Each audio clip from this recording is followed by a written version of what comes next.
Hello, welcome back. The Spread, Nesson's sports betting picks podcast. About to transition back to maybe Nesson's NFL picks podcast. I would think we'd be heavy season. on football from here on out, right? We are the boys in pink. Nesson.com's Mike Cole and Ricky Doyle. We are very spring-like. I know. I actually just looking at it. I was like, well, we're set up for maybe a May or an April telecast here. Write this down somewhere. Great Easter wardrobe. Great Easter wardrobe. Okay. Right. Well, how about if and when we're still doing this when Easter rolls around, we just roll this one back and be like, that's true. Like these guys talking about Easter at the start. That people turn off after that if they're even turning it on. So we're gonna get into. We did some NFL. Yeah, I mean, really, we've been talking about doing like a 3 or 4 week NFL preview. We talked about quarterbacks last week. This week we're gonna start basically our conference breakdowns. We'll start with the NFC, so that's what we will get into here before too long. About offensive guards. You should break down centers. That'd be sick, actually. Yeah, that'd be kind of fun. We could, what we could have done is like use like when we did the Kentucky Derby thing and it was like horse or roller derby player. We could have did like center or I don't know. That's true. There's just a lot of I get what you're saying without you having any sort of specifics or details whatsoever. Just bring in some old offensive linemen and shoot the breeze. No, we will not be doing that. We're going to do NFC today. We're kind of going back to our roots, 3, 2, 1 unit plays. That'll basically be the show. They just kind of spray the board as well as we can. Before we get into that, I just want to tie a loose end. You have been in the office recently. You've been presumably moving around here to there. You haven't moved to Watertown or anything like that, so I'm guessing your Jeep has been fixed. It has been, yeah. Yeah, that was thanks for bearing with me. That was last week. That was last week, yeah. It was like a month ago. I had to double check. I was like, where's he going with this? I know. So it was just a little radiator issue. Oh, okay. That's good. All things considered. We got it could have been way worse. Yeah. So we got that rectified. I kind of half expected to be like, I drive a Mazda Miata now or something like that. But no, I've been driving all over the place. We're cooking up, but knock on wood, because like I said, that thing is my Jeep is getting up there in age and mileage. So no kidding. Aren't we all? But that's sad truth. But able to make it in, so that's nice. Any other banter you want to get into? Anything? No, I say we should get into it. Kind of tying you down. I had something I wanted to get to, but I forget. Hopefully it'll come up. It was just completely unrelated. That's how warped my brain is I'll be like walking down the street and something happens, or I'll be doing whatever and be like, this would be a good thing for the spread, and I just need to start writing it down because I don't think anybody actually cares about what we have to say about football. I don't think they really have to care what do about. They care less about football? That's a good point. My car. Well, I think it's pick your poison. It's in the delivery. Lesser of two evils. Yeah. All right, so we're starting with the NFC. What do we think about the NFC overall? It's the National Football Conference. It exists. The blue is stronger than the red, in my opinion.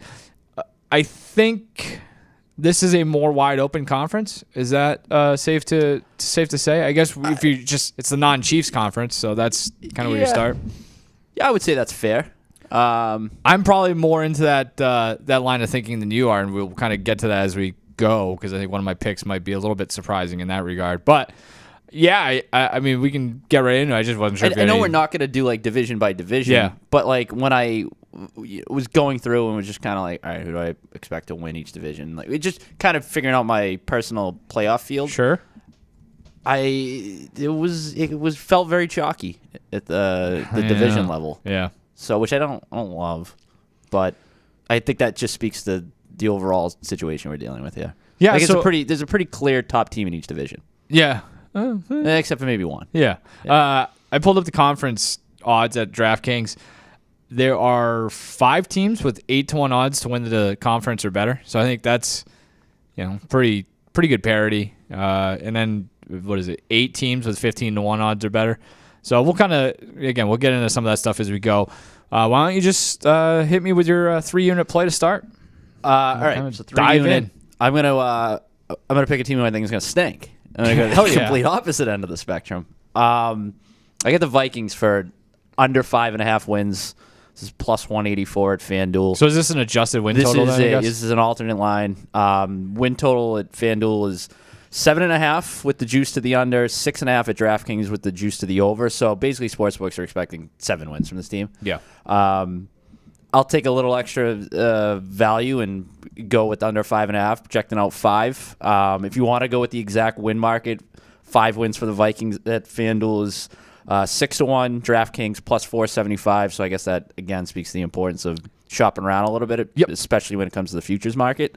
All right. So first of all, a lot of this ties into the division, which when I say that there's one division that I think is a little bit more open when it comes to the top couple that of was teams. the same. We're on the same page then. This is that division. But by and large, I think this is going to be a good division. I mean, you just look at some of the projected win totals beyond Minnesota. I think it'd be very good. 10.5 juice to the over. Green Bay 9.5 juice to the over. I think there's some 10s out there, 10.5 maybe. Mm-hmm. Chicago 8.5 juice to the over. So, I mean, their wins are going to be tough to come by in the division. You also look; they play the NFC West and AFC South, all of which have teams that are either good in the case of like San Francisco, the Rams, Houston, or trending upward. Indianapolis, Jacksonville, Tennessee. Like I could see them being, even if they're not necessarily good, a problem. They're playing a third place schedule, which in this instance involves games against the Falcons, the Jets, so like teams that also have a pretty high projected win total. At least second place teams this year. So, I know Sharp Football Analysis did their strength of schedule rankings, and which basically uses the Vegas win totals. Minnesota, 5th hardest schedule. You couple that with just the on-field from an on-field standpoint, like this has nothing to do with the J.J. McCarthy injury, really. I was going to say, this is aging well for you. This is, I mean, that's kind of baked into the line. If anything, I would think that it's kind of a wash for the purposes of this season, McCarthy and Sam Darnold. Like I think so, the book is kind of out on Darnold, but I don't think you could expect a whole lot from McCarthy. You have no idea what to expect from McCarthy. So this is the schedule, but also defensively. I mean, no more Danielle Hunter up front. Cornerback group looks a little thin. Harrison Smith another year older. So like, whether this team has success or doesn't is really going to be up to Brian Flores and what he can do with that defense. And I don't think it's going to be good enough. I think they're going to fall behind early a lot of times. That's when you'll see the Sam Darnold effect if he's trying to throw him back in a game. So I just don't like the Vikings. I think that week 1 game against the Giants could have some serious draft implications down the road. Yeah, I was trying to find now that you kind of like lay it all out, I think it was DraftKings. I should have written this down. Wrote it down? Written? Whatever. You can pick a team to go winless in the division, and the Vikings feel alive to be that team. I mean, this is the Jordan Addison injury. I know it's not expected to be serious. Just the vibes don't feel good, and also too, like you mentioned, and I get the point about JJ McCarthy, but I do wonder if there's like a mental reset that comes with that, where it's like, all right, well, let's just push everything to next year, and we'll go from there. Like, or maybe it might behoove them to suck. I mean, best case scenario for them, right, is that it's almost like I think of the year like Case Keenum bringing the Vikings to the NFC with the miracle game there. Oh, right. Where like Case Keenum was kind of in the Sam Darnold role. Like I think Case Keenum was probably better, but like it's a guy that you didn't have worked into your quarterback plans for sure, and all of a sudden you sort of maybe it galvanized you a little bit. Like I don't think they're going to go on a run, obviously, to that extent, but like the best case scenario is you play competitive because it's like at least you know what quarterback you're rolling with. He's a veteran, whatever, and there are weapons on that offense, so it's not like the Vikings aren't a team that's total trash, necessarily. But I mean, I would argue that. Yeah, I mean, but I just generally speaking, I don't like Justin the Vikings. Jefferson, Jordan Addison, Aaron Jones. Aaron Jones is the man. Yeah, I don't know. Like this is a weird team because a couple of years ago they went 11-0 in 1-score games. Regressed to the mean last year. I think it was 6-8 in 1-score games. So that's good. Yeah, the reality is probably somewhere there or in the middle. Yeah. You know what? The J.J. McCarthy injury though is interesting because to your point, like what happens now? Like I don't think it impacts them all that much for this season. But what about next year? Like to your point, do you kind of use that as a reset? Yeah.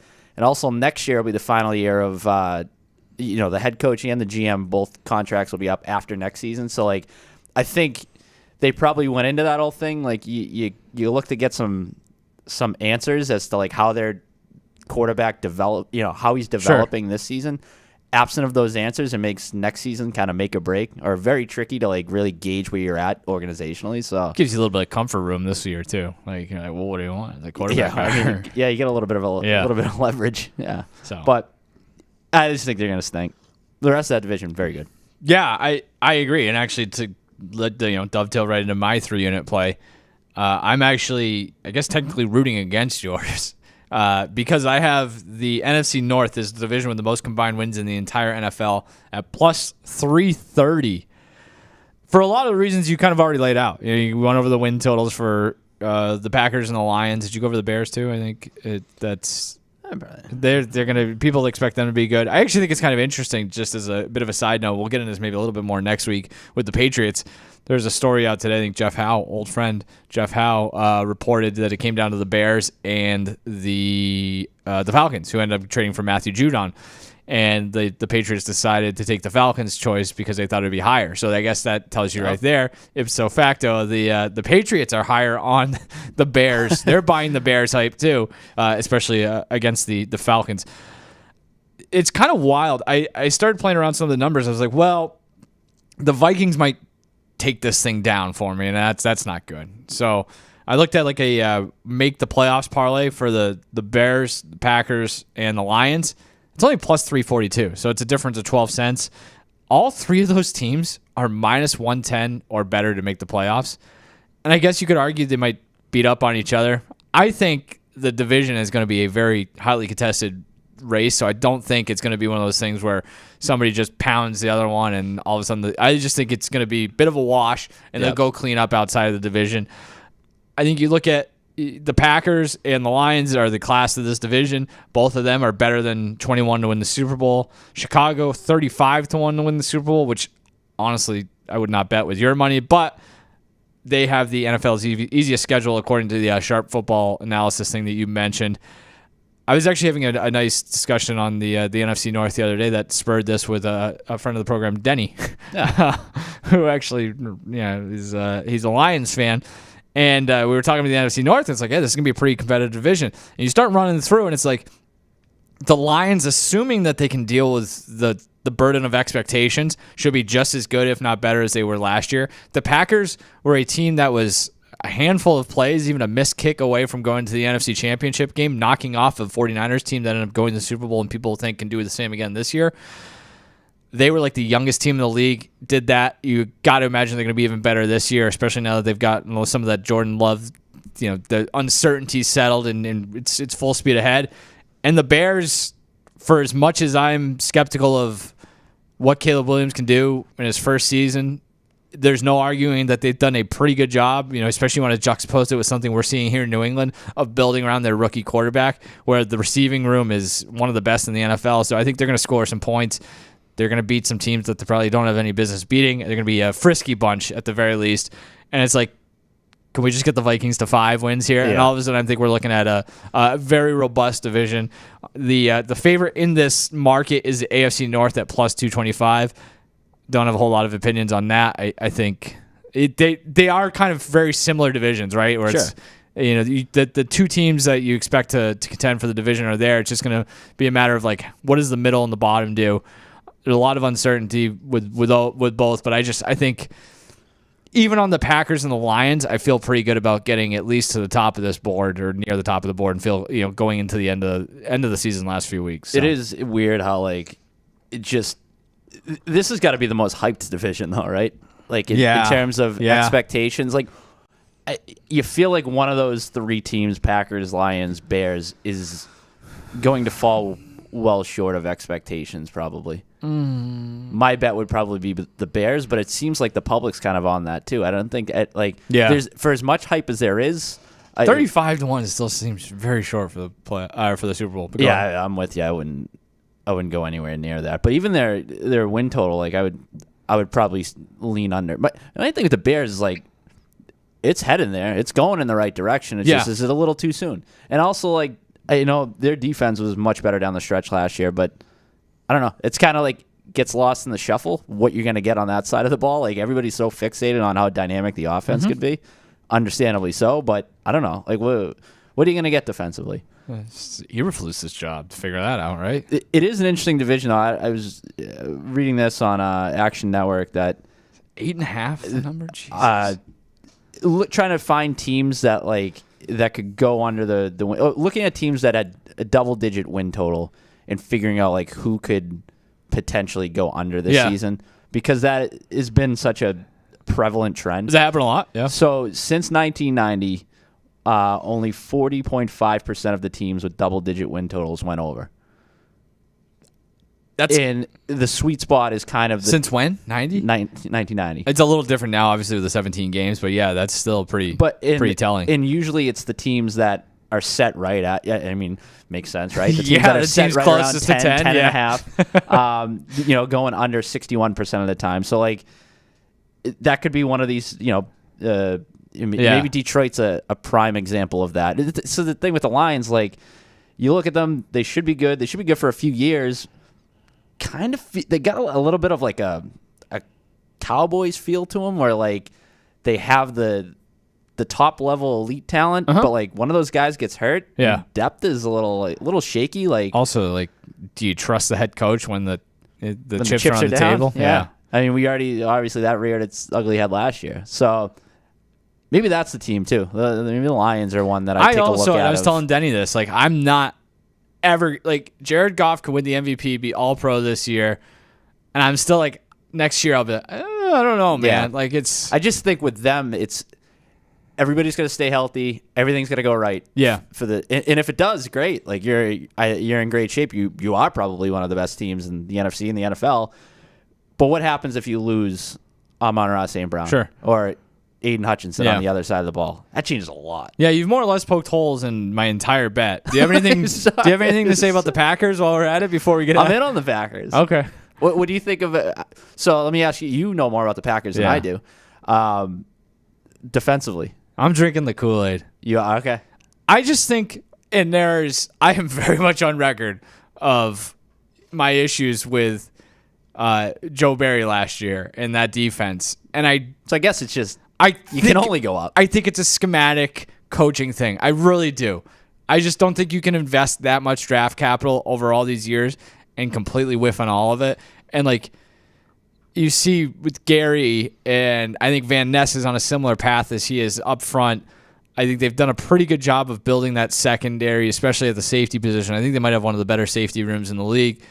I think they're going to be better utilized. Jair Alexander has already talked about that. Jeff Hafley is given them kind of a little bit more input on the thing, and I think that was a big issue last year. My fear with them is they're going to look back and be like, we should have done this earlier. And you know what I mean? I guess maybe that wouldn't have worked because Hafley was still at BC, but fortunately, their average age is about 19 years old, right? Yeah, right. And so I think it's going to be not too late. I think it's going to be an aggressive unit. I think there's going to be some games where it's they just give up 38 points because they were just way too aggressive. I think on those weeks, you hope that the fact that you've got Jordan Love and a that might be NFC North room. Football this year, right? Yeah, that's a good point. Just looking at all these teams, I think most of the questions probably reside on the defensive side of the ball, which is kind of the antithesis of the AFC North. Sure. As similar as those two divisions are when you look at the odds and stuff, it's they're probably going to get there in a very different way. Yeah, I guess. Yeah, right. To tie the ball in that, I think the Packers still are going to have issues with the run game, but Chicago's not going to make them, suffer for that. Yeah. Minnesota's probably not either. Detroit can, but yeah, I think nothing would surprise me in this division outside of Minnesota contending for the crown. I forgot Minnesota had a London game this year too. Good for them. One of their home games. So if you want to, there you go, ding them again. And that one's against the Jets. That's a very nice Sunday morning game. I am, dude. You want to talk optics so far? We're getting there. We are getting there. It's getting chillier. I even think we're getting some smog coming in from the Canadian wildfires. It's making it even a little more orange in the sky at night. You notice it around a little darker sunrise earlier. And sunset. Yeah. It's got a little different, crispy, different vibe. We're getting there. So, yeah, I'm kind of excited for that. I can't wait for the middle of October or November, waking up at 9:30 and watching that game. So, all right, let's go on to our 2-unit plays. I think we're kind of we're in the same area of the conference here, but why don't you give me your 2-unit play? Yeah, for as bad as for as good as the NFC North has the potential to be, I think the NFC South has the potential to be equally bad. Oh, okay. I don't know about you. I don't like a lot of teams I can't get division. a read on you because I think that you are high on the Falcons. I am high on the Falcons relative to the rest of the division, I guess. Sure. Like, I'm just kind of all right by default. okay. Because I don't love the Falcons either. I don't like any of these 4 teams, Mike. It is funny, by the way, as a quick aside. But I have to pick one. As a quick aside, talking about getting high on stuff. Like, were you high? Relatively speaking, I was high on something. Yeah, sure. In that regard, yeah. I'm high on the Falcons when my alternatives are the the Panthers, the Saints, and the Buccaneers. Sure. Yeah, that's all fair. right. But yes, in any event, I'm going to the Falcons with my 2-unit play. Not anything to do with them collectively, but I'm taking Bijan Robinson. There's a market out there in DraftKings for a player to score 10-plus regular season rushing touchdowns. Sure. I'll take Robinson at plus 425. This is obviously just contingent upon them taking significant strides offensively. Bring in Zach Robinson as the offensive coordinator. Mm-hmm. Clearly going to make changes there. I think the biggest change you can make is just give Bijan Robinson the ball a little bit more, right? I mean, he accounted for 47.5% of the rushing attempts last year, just 3 attempts inside the 5-yard line. That team sucked in the red zone in general goal-to-go situations. Like, I don't know. At some point, can you just give your best player or most talented player the ball and just see what happens? So I think you're going to see a lot of that this year. Like I kind of think Robinson's season could mirror Kyren Williams' season with the Rams last year a little bit. Interesting. I think the usage will be there, and I think talent-wise, Bijan Robinson is probably better than Kyren Williams. So 100%. Well, running backs are so hard to figure out. But he came into the league. He had about 1,100 yards last year, 12 rushing touchdowns. High draft pick. I mean, made some plays in the receiving game. So I think you're going to see that with Robinson this year. Bijan Robinson, that is. Notice I'm dealing with 2 Robinsons there. Yeah. So many Robinsons. I think you are. Look, the 10 regular season rushing touchdowns. I am taking a little bit of a leap of faith that they're giving him the ball more inside. Goal to go situations. Yeah, right. You could get Tyler Algier, who's still there, to vulture some of these touchdowns, but I think they're just gonna get back to, like I said, just give the ball to your best players and see what happens. So 10 TDs seems within reason at roughly over 4-1. So that's my way to get in on the. Like I said, I don't know about the Falcons collectively, but I believe in this player, so I'll go that route instead. Is Tyler Algier what? He's a pretty big dude. He's a big dude. Yeah. That could be tough. It's like TJ Duckett. Yeah, but so is Bijan's a big dude too. I think I tried to workshop when you sent this one over, trying to you'd be like, is there like a Kirk Cousins take here that helps you get to this bet? You know what I mean? It's like, are they going to move the ball better down the field, but they're just not going to quite score touchdowns? But then that's when they give the ball to him down at the goal line. That could happen, right? I guess I don't know how to quantify that as it's more likely to happen with Kirk Cousins as their quarterback. But yeah, sure. Yeah, short passes. I don't know. Yeah, I think you're just. I guess by and large, your offense is gonna be more efficient. You're gonna have more goal line. You're gonna have more scoring opportunities. That's true. That's a fair point. Yeah. There's another layer to the offense now that just did not exist last year. So you're going to be put in a position to put more points on the board, and more of those points are going to come from your best offensive player. I will say, though, you know who could completely blow this bet up for you? Who's that? Kyle Pitts. Sure. You want to talk about underutilized? And, they're bringing in new offensive coordinator, Zach Robinson. That's been the knock on the Falcons just as an institution since Kyle Pitts was drafted. And I'm like, we're now at the point where the guy who is supposedly like a can't miss Hall of Fame talent coming out of college, I'm like, is he even that good? Do we all just miss the boat on this? I was reading up on him a little bit. So there's a chance they just feed him down there and it just completely blows your thing up. Yeah. It is amazing how they utilized him. Yeah. Just how frequently he was used as a blocker as opposed to leaning into his greatest strength. Yeah. Like a generational strength. 20% of his total routes were with linebackers in coverage, and 65% of his targets were uncatchable. So, like, talk about a guy just having, like, just really no path to succeed whatsoever. You would think that Kirk Cousins changes that. And same with Drake London. It's like someone here, whether it's Robinson, Pitts, or London, is going to be the guy, right? Like, we'll see what happens. Maybe it's all three. I don't know. But somebody's going to flourish. Yeah. I mean, Robinson's already talked about using him as a wide receiver, too. And so we'll see. To go back to the Kyren Williams thing, too, like just trying to figure out how they do use Bijan Robinson. So Williams last year was 5th in carries inside the 5-yard line and 4th in carries inside the 10. Okay. So my hope, again, is that they kind of just replicate how they used him with Bijan. Where'd Zach Robinson come from? That's the parallel there. Yeah. That's the correlation. Oh, you were talking about Kyren Williams, so I guess that's Yeah. I was just tying it all together. That's why I'm bringing him up. Spaced out for a second. And just pick a name out of a hat, Mike. Well, I wasn't sure if you crunched the tape and saw that these guys have similar pad levels. I'm just applying the Zach Robinson. I like the way the guy hits the hole. I'm applying the Zach Robinson factor to his new home. Too many Robinsons. That is true. I got confused. So, for my 2-unit play, I'm going to take Baker Mayfield. Baker Mayfield. Baker Mayfield over 11.5 interceptions. That is even money, plus 100. Crunch the numbers. Among all starting quarterbacks last season, only Sam Howell, Desmond Ridder, and Trevor Lawrence had more turnover-worthy plays total. His rate was lower because he threw the ball a ton, but I think the volume's still going to be there this year for Baker Mayfield in that offense. And if you look at going back, at least entering last season, in seasons where he had 13 starts or more, he'd thrown interception totals of 14, 21, 8, good for him, and 13.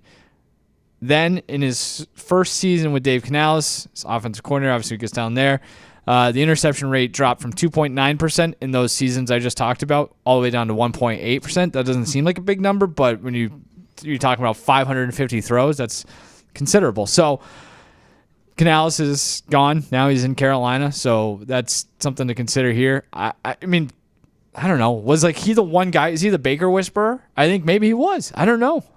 So I have questions about that offense.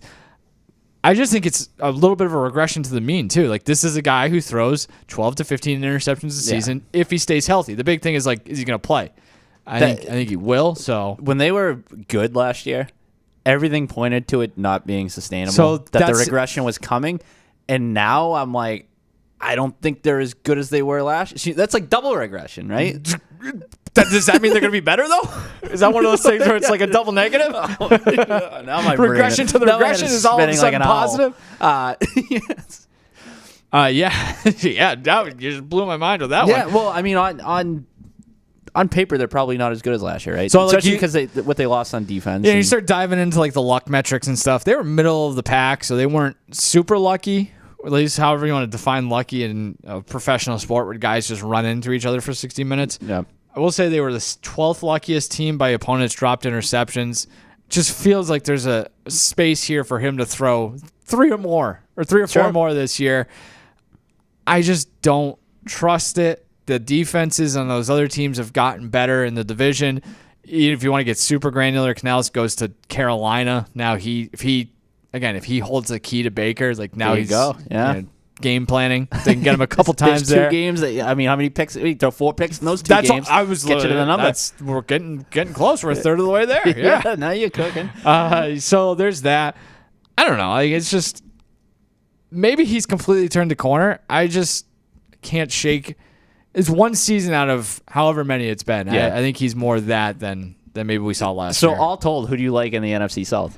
Falcons. I said we weren't going to go division by division, you know but you seem like when I said that the Falcons, you kind of gave me a look like. I thought look at get a load of this guy. I only have listened to you in most of our conversations, so like clearly because my Robinson banter did not hit home. You got to spell it out a little bit more, I guess.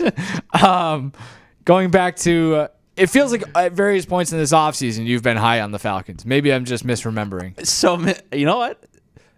I'm trying to now I'm thinking, I can't even remember my car situation last week. Now maybe I'm super locked in. Now I can remember Falcons takes from 2 months ago.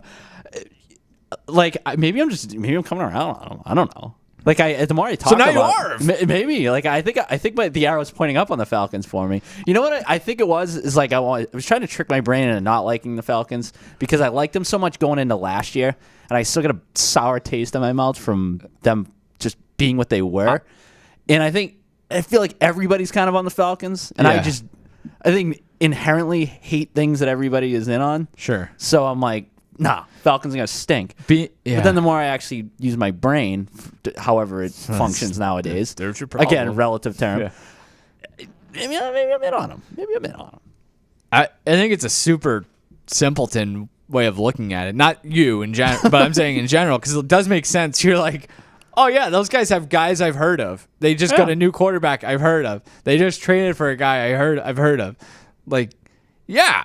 And you look at the rest of the division, like, what about Carolina makes you want to be excited outside of the 2 times that they get to pick off Baker 3 times?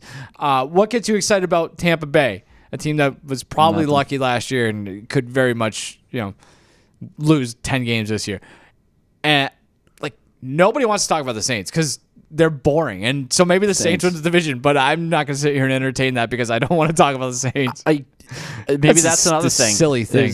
Yeah, I don't know. This division sucks. It does suck. Spend way too much time on it. Yeah, way too much. All right, let's get into 1 unit plays before we get out of here. What is your 1 unit selection? All right, so we did our quarterback chatter last week. One guy who supposedly we were both high on, probably more so than most, Dak Prescott. Yeah. I think we both had him in our top 5, or like agreed that he's right on the cusp of being top 5 if he's not top 5. So I'm going to take him to lead the NFL in passing yards this year. I love this one. At plus 950. He's sitting on the board behind Patrick Mahomes, who's plus 650, CJ Stroud, who's plus 700. I look at Prescott, his last 3 full seasons, 4,900 yards, 4,400 yards, 4,500 yards. He had a couple seasons there where he missed some time due to injury. So he's never led the league in passing yards. That 4,900 yards one really jumps off the page too. So I look at those numbers and then I look at Mahomes and Stroud, who are ahead of him on the board. Mahomes is over/under total set at 4,225.5. CJ Stroud his set at 4,175.5. Do I think Dak can get past those numbers? Sure. And then I start to think about like the division, Giants, Commanders, Eagles. Pro Football Focus released their secondary rankings last month. Giants 31st, Commanders 30th, Eagles 24th. I like the Eagles, which we'll probably get into here in a little bit, but that is the one perceived weakness with them is the back end. Mm-hmm. And then just like, I don't know, there's a couple other variables, like the fact that the contract year thing, like I could see him coming out and making it a very, very difficult decision on them. I think the defense might regress a little bit.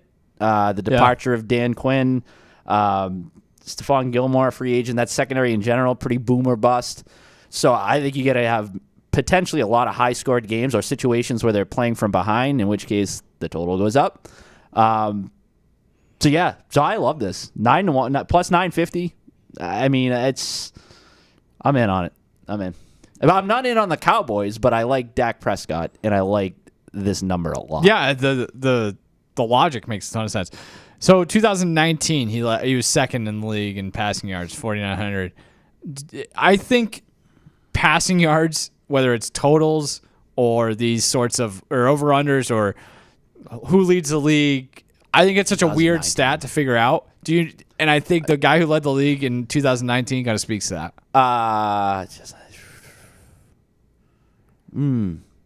Kirk Cousins? Tampa Bay Buccaneer. Jameis Winston. So, like... He led in picks, too, right? Like 30 interceptions? 30 picks. 30 attempts. Yeah. 626. All right. So, I'd take that kind of season from Dak. Yeah, right. But, like, that's the thing. It's, like, it's so hard. Like, how do you... That's why, like, the season... Once you start talking pre-COVID, it's like, who was on which team? Tell me about it. But you talk about, like, Patrick Mahomes, he said, was the favorite. Yeah. Like, I would not want to bet that at all because it's just they're almost too good for him to lead the league in passing yards, if that makes sense. Yeah. And it's one of those things where, like, I would have never bet Brady at the end of his career, too, because it's just one of those things where the game management, the positive version of game management kind of gets in the way. So that is something to kind of consider. It's a tricky one to kind of handicap from time to time. So, all right. For my one right behind him, by the way, if you want to look at anybody else, Tua Tagovailoa 10-1, Joe Burrow 11-1. I don't like any of these. Jared Goff 12-1, and then you get down a little bit. Brock Purdy 19-1. So I don't like any of those. Yeah. He just seems like he's in a real sweet spot there. I might bet that after. Yeah, because it's it's a good return, and it's hard to make a case for anyone else. That's for sure. Yep. All right. For me, I'm going for my 1 unit play. Excuse me. This is one where should have wrote it in pencil, ended up writing it in pen, having maybe some second thoughts on it. But I'm going to take the Los Angeles Rams to win the NFC West at plus 330. This probably, and again, at least I've been consistent. I think I've mentioned this a handful of times over the summer. I'm fading the 49ers more so than anything else. I can't really give you a great reason why I'm fading the 49ers. I think it's because I think the Ayuk thing probably scared me. It still feels more likely than not that they trade him, which is kind of bananas if you just think about it going into the season, trading one of your most, 5-6 talented most players off of a Super Bowl contender. I know they feel pretty good about their draft, but that's got to be a pretty big subtraction for what they want to do offensively. This kind of feels like Kyle Shanahan being like, I can handle it, right? And so the other thing with them too is they have historically been super, super injured. And one school of thought is to say that's going to correct itself. And I'm starting to wonder if it's something to do with, we've talked about this before, right? I think we were talking about it going into the, they played Baltimore on Christmas night. I feel like we had an injuries conversation about the 49ers back then where it's like, is this something to do with the system? Or is it something to do with the institution? I don't know what it is, but they're already super banged up. They had to cancel their joint practices, I think, with the Saints because they didn't have enough guys. It's wild. I think Matt Breida's on that team. Like, it's like, I don't know, man. And again, Brock Purdy is in the Jared Goff school for me where it's, he can do it 1,000 years in a row, and I'd still be like, yeah, but 1,001 is the time that he takes a major regression and shows himself to be.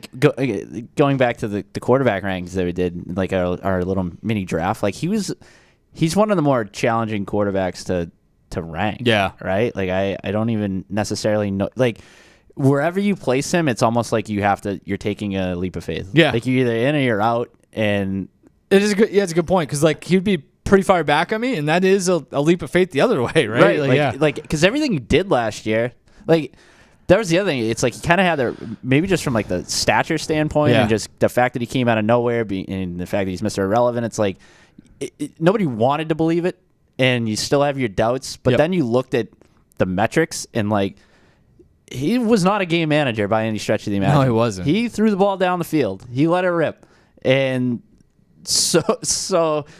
Like a lot of stuff pointed to it being real. Yeah. And so I don't know. I don't know where the hesitation lies. And maybe it is because it is still in the grand scheme of things a relatively small sample size. And it's also the second year thing. Like, is it because he's from the Aaron Harang school of looks? Like, I don't, we were talking about that too. True. I don't know. So I guess maybe in hindsight, I could have just gone after the 49ers win total. This is a bet about the Rams. I don't think the Seahawks are going to be that good. I don't think the Cardinals are going to be that good, although I think they'll be better than they were last year. So that kind of brings me back to the Rams. The Rams were really, really good in the second half. You can't bank on that necessarily moving forward, but I do think there's so much talent on that roster. They had one of the best draft classes last year. Certainly Puka Nacua is the highlight, the gem of that. It sounds like his knee injury is not going to be a major issue going into the season. You look at, you talk about Kyron Williams, like the fact that there's no such thing as brain drain, I guess, apparently when you're dealing with McVay, the Zach Robinson thing doesn't bother me. Liam Cohen, who's around there too. Now I want to shout at him, UMass guy, that he's in Tampa Bay, so maybe I feel worse about my Baker pick because I'm loyal to Liam Cohen. But this is what happens when you start building narratives. Yeah, that's right. You got to stick to it. It's stepping tough. on your own toes. Yep, that's right. Yeah, it is right. It's just a big tangled web of takes. And their offensive line has some injury issues as well. Whatever. They have a tough schedule. I see. We're doing this. We're like mid-season form where I talk myself out of my own picks. But if Matthew Stafford is hurt, I assume Stafford's going to be healthy. He had a really good year last year. I think it's just the institutional knowledge. The system is so strong. Their floor feels like it's going to always be higher than a lot of other teams. And if San Francisco comes back to earth or the field at all, I think the Rams are ready to kind of draft behind them and slingshot it by. They shored up some things from last year. Like, for example, their kicking was a disaster last year. I think they missed 11 field goals and 5 PATs last season. That's 38 points right there. That can go a long way. They brought in Mason Crosby at the end of the year. They're just like shuffling in kickers. They drafted one. I think they feel pretty good about it. Just little things like that can be a pretty big difference between 9 and 11 wins. So I like again, it's more of a McVay thing than anything else. It's assuming Stafford's going to be relatively healthy. I know that's a big assumption, but getting it at plus 330 here, where I think if the Niners are mortal, the Rams benefit to gain the most. Yeah, I think with them it's the coach. Like it's hard to imagine them totally bottoming out, I guess. Like at least as constructed. Like they would if they lost a bunch of guys, and then it's obviously a whole different conversation. Sure. But like, I think there's enough. Like they're gonna be in most games. I loved them last year. I do wonder though about the that might be part of my problem too. The Aaron Donald. Yeah, that's true. Probably should mention that. Yeah. Like just what does it look like without him in the middle of that defense? Like I think they've done a good job drafting. Like they've got some foundational defensive pieces that they should be able to weather it to an extent. Mm-hmm. But I mean, when you lose a guy like that, it just changes the entire complexion of what you do on that side of the ball. So. Yeah, I'm having a hard time getting a read on him. I do typically err on the side of that head coach, though. I like the Seahawks in that division. I think they're the team that I'm trying to find one team at least in each conference that I'm like, well, who's gonna overachieve here, and like I don't know, that might be the one for me because I think I was high on them last year. Obviously, just it went about as bad as it could have gone. Maybe just the coaching change. I think defensively they've got enough talent. Now you get Mike McDonald in there. Maybe he fixes that up a little bit. I'm not entirely sure you don't see Sam Howell starting a quarterback at some point this year. Sam Howell's bad. I'm like a I feel Sam like Howell I maybe was apologist. I might have been higher on Sam Howell last year, but I think spooked by the turnover, like just the carelessness of the football sometimes. Yeah, I don't know, but like I'd like to see him operate with those weapons though. There might be something there, but I don't know. They're the other team in that division, and then do you know who their offensive coordinator is? No, Ryan Grubb. I just was like, I've never heard of that name before. I probably should know about him. He's got a lot to work with. Yeah, I guess. Good for him. Sure. Oh, that's the guy who's at Washington. Duh. I don't watch college football. That's bad luck for me. Anyway. That's the NFC. Who's your pick to win the conference? Conference, he says. I'm gonna go Eagles. Wow. I'd take the Eagles. They are. We haven't really even talked about the Eagles at all for the last 45 minutes. They are plus 550 at FanDuel, plus 600 at DraftKings. But it kind of ties back to what I was saying about the Cowboys. How I'm just like not really sold on them. The Giants, I think, might end up being the worst team in football. Washington, I think you're going to see it in spurts, but it's going to be a very splashy 4-13 or 5-12. I think you might see, Jaden Daniels might fall like the Justin Fields path or whatever. Where there's some good things, but it comes with some bad things, and they're going to struggle a little bit. I don't know. Like the Eagles are the one I guess I trust the most. I have the idea of having Kellen Moore on the offensive side and Vic Fangio on the defensive side. Like I think Nick Sirianni, will benefit from having sort of like a liaison on each side of the ball. Yeah. I think he's surrounded himself with guys who like have head coach moxie exactly. to them too. Yeah. I think structurally they're in a better place. Couple babysitters. The talent is there. I think as long as they cut down on the turnovers, just the vibe around them at the end of last year was not great. I think this year they get back to being more like the team that we saw in the Super Bowl 2 years ago. If I had to bet my life on it, I would probably still take the 49ers and I know. Nice. Well, it's like one of those things where they just you're fading the 49ers for everything. Just get in, right? And then they've got, if they're in, they've got a chance. For the purposes of this, I'm taking the Packers. Okay. Because the more I look at this, they're 8-1 at DraftKings. I can't make a good case for a lot of I can make a good case, but it's hard to make a great case for anyone outside the 49ers. So I just the NFC East kind of gives me some consternation, and again, I think the Lions go backward, whatever that looks like. So I guess it's either the Packers or the 49ers. So you asked me at the very top, what do I think of the NFC, and we kind of it's a little more wide open, and then we arrived at the conclusion that it's probably not that wide open. It's those are got a clear favorite. No, I think it's a lot of good teams. I don't know if there's how much great there is. I think I think there's probably one great team, and it's the Packers. All right, let's get out of here. There's stuff going on now after us, so we gotta go, and we're done. So it's even better. We'll do the AFC next week. Okay? We will. So start prepping that. Come back. See what pretzel we can talk ourselves into next week. A lot of Robinsons next week. So, all right, that's Ricky. I'm Mike. Thanks for watching The Spread. See you again next week. Bye.